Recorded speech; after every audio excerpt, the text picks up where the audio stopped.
শুনে নাও শুনে নাও, আমি নবীজি একদিন মধ্যরাতে উঠলাম, ওঠার পরে দেখি হযরতে আবু বকর কান্দে।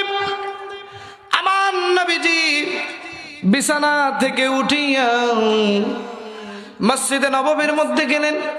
যাওয়ার পরে দেখলেন একজন সাহাবী কেন যেন ছোট মানুষের মতো কান্না করে। আমার নবীজি ডাক দিয়ে বললেন, ও আবু বকর, তুমি কেন কান্না করো রে আবু বকর? ও আবু বকর, তুমি কি আমি নবীর কোনো কথাই কষ্ট পাইছো নি? তুমি কি আমার কোন সাহাবী আজমাইনের কথাই কষ্ট পাইছো নি রে আবু বকর? তুমি কেন কান্দো? আবু বকর কেমন যেন আমার নবীজিকে দেখে কেমন যেন আরো কান্না বেশি হয়ে পড়ল।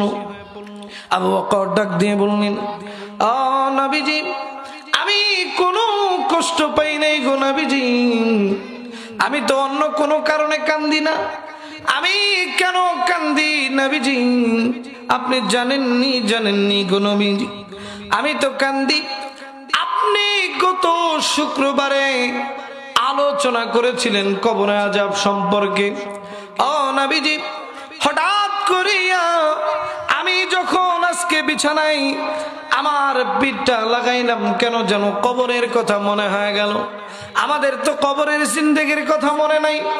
একটু চোখটা বন্ধ করিয়া খেয়াল করিয়া দেখেন, এই যে আজকের যারা আয়োজক রয়েছে তারাও চলে যাবে। এই যে একটা জান্নাতি বাগানের পরিবেশ যারা দিয়েছেন তারাও চলে যাবে। এই দুনিয়া কারোর জন্য থাকার জায়গা না রে ভাই। কেন আপনি নবীজির হুকুম মাহকাম গুলো মানবেন না? কেন আমার রবের দেওয়াল কোরআনকে মানবেন না?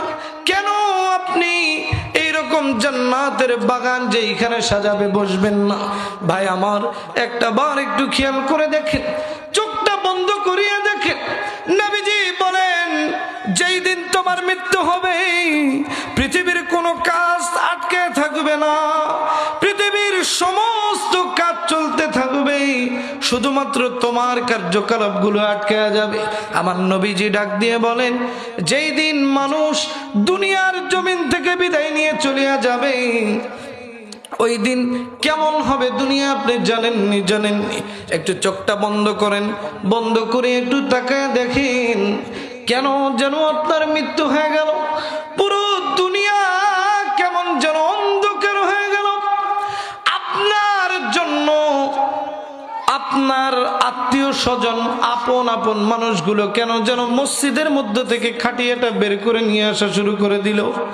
আপনার বাড়ির পাশের কোনো একটা নিম গাছ থেকে অথবা খেজুর গাছ থেকে পাতা পেরে নিয়ে এসে পানি গরম উঠায় দিল। আরে বাবাজি, আপনি জীবিত থাকা অবস্থায় চিন্তা করলেন না, কিন্তু যেই দিন আপনি দুনিয়ার জিন্দেগি থেকে বিদায় নিয়ে চলিয়া যাবেন, ওই দিন আপনার কি হবে আপনি তো আগে কখনো ভাবলেন না রে ভাই আমার। একটা বার চিন্তা করে দেখেন, ওই যে কবর পারে যারা যাবে, এরা কিন্তু আপনার দূর সম্পর্কের কেউ নয়, এরা কিন্তু আপনার শত্রু কেউ নয়, বরঞ্চ আপনাকে যেই দিন কবরে নিয়ে যাওয়া হবে, আপনি লক্ষ্য করে দেখবেন আপনার প্রাণের সন্তান এক পাশের খাটিয়া দুনিয়া ওই প্রাণের বাবা মাকে বিদায় দেওয়ার জন্য প্রস্তুতি নিয়ে নিবে।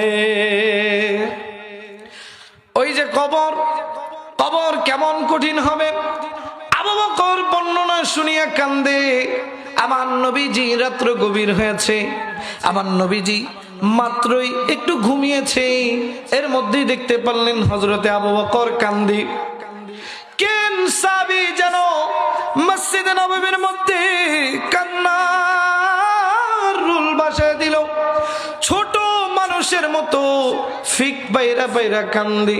আমার নবীজি বিছনাতে করলেন, কইরা উঠা চলিয়া গেলেন ওই মসজিদে নববীর দিকে। মসজিদে নববীর মধ্যে যায় দেখে অন্য কোনো সাহাবী নয়, যেই সাহাবী দুনিয়ার জমিনে থাকতে যার জন্য জান্নাতের অর্ডার হয়ে গেছে সেই সাহাবী কান্দে। তাইলে আমরা জীবনে কখনো নামাজও পড়ি না, রোজাও রাখি না, তারপরে লক্ষ্য করে দেখবেন মুনাফিকি কেউ ছাড়ে না। কথা বলেন ঠিক কিনা? মুনাফিকি আমরা 24 ঘন্টা করা নিয়ে ব্যস্ত। কেউ সোশ্যাল মিডিয়ায় করছে, কেউ ফিজিক্যালি এই যে মানুষের সামনাসামনি করছে। দেখবেন কত রকমের নাফরমানিতে আমরা লিপ্ত হয়ে আছি।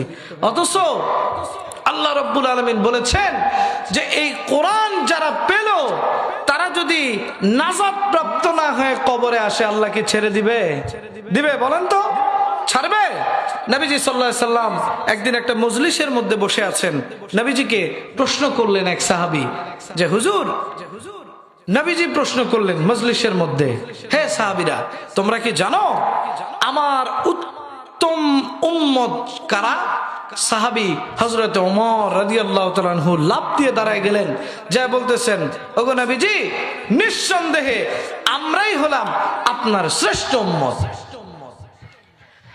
আমার নবীজি মাথাটা নিচু করলেন, নিচু করিয়া মাথাটা একটু উপরের দিকে উঠাইলেন, উঠায় ডাক দিয়ে বললেন, ও আবু বকর, তোমার ধারণা ভুল, কারণ তোমরা আমার শ্রেষ্ঠ উম্মত নও।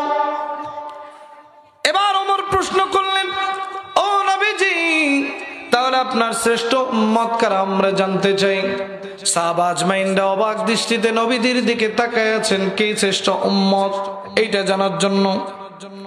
নবীজি ডাক দিয়ে বললেন, ও সাহাবীরা রে,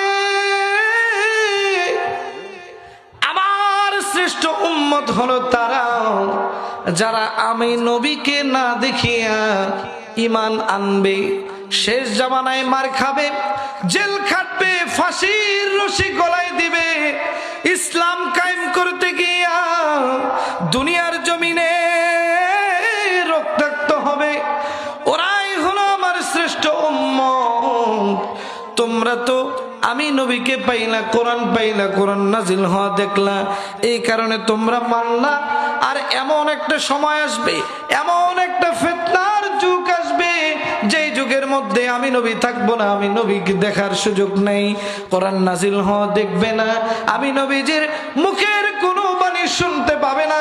তারপরেও তারা ঈমান আনবে এবং আমি নবীজি সাল্লাল্লাহু আলাইহি ওয়াসাল্লামের উপরে আদর্শ মোতাবেক জীবন গঠন করবে, সুন্দর দাড়ি রাখবে, পাঞ্জাবি পরবে, জুব্বা পরবে, সুন্নতি পোশাক পরবে, তারাই হবে হলো আমার শ্রেষ্ঠ উম্মত।